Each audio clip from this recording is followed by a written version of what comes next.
실제로 이 WSS라는 걸 학습할 때 인접한 클래스 간의 정보가 섞이는 현상이 많이 발생을 합니다. 근데 이게 얼마큼 심각하냐? 실제로 코코라고 하는 유명한 데이터셋을 봤더니 55% 정도가 이미 다 섞여 있습니다.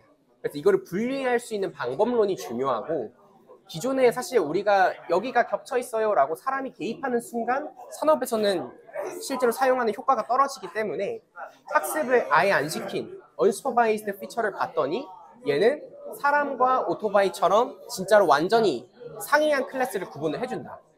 다만 우리가 학습에 실제로 태그를 주지 않았기 때문에 강아지와 고양이처럼 하나의 동물이라는 큰 카테고리에 포함되는 서브 카테고리를 구분을 못 해주는 경향이 있었습니다.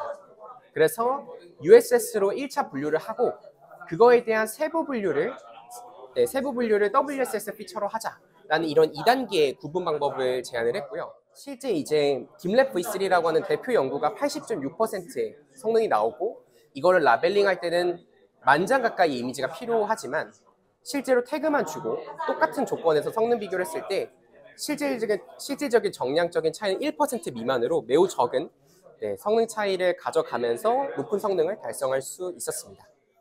실제로 우리가 최근에는 이 멀티모달 연구를 많이 하고, 특히나 이미지 텍스트를 활용한 클립이라고 하는 오픈 AI에서 제공한 연구를 많이 하고 있는데, 문제는 이 클립이 이미지에 대해서 가장 중요한 정보, 텍스트에 대해서 가장 중요한 정보만 학습을 시키다 보니까 이 각각의 정보에는 이런 편향성들이 발생하게 됩니다. 예를 들면 이미지를 주고 이미지의 자세한 우리가 설명을 묘사해서 카멜레온도 넣고 브랜치도 넣고 하지만 실질적인 정보는 함축되어 있어서 이 문장 중에서 가장 중요한 카멜레온에만 집중을 하는 거죠.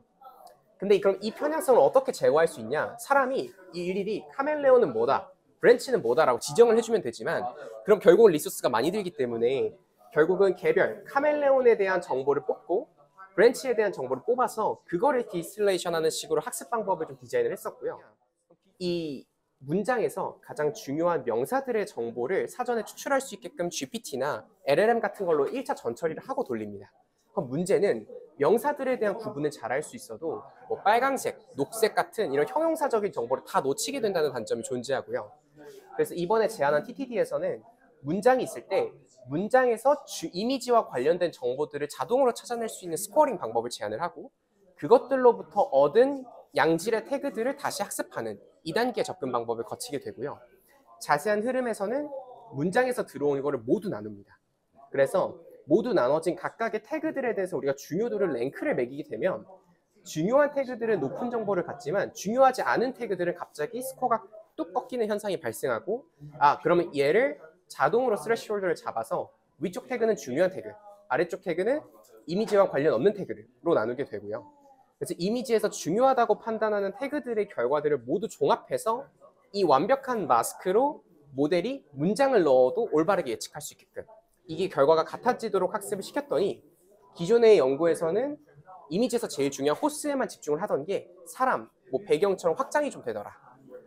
그래서 세그멘테이션 성능은 이렇게 관찰을 할 수 있었고, 재밌었던 부분은 실제로 이제 언어 모델들의 정보를 도움을 받아서 태그를 전처리하는 것보다 문장에서 중요한 정보를 자동으로 선별해서 학습하는 방법이 더 좋은 성능을 얻었다는 부분에서 좀 유의미했었습니다. 설명 감사합니다. 네, 이상입니다. 선생님 축하드립니다. 감사합니다.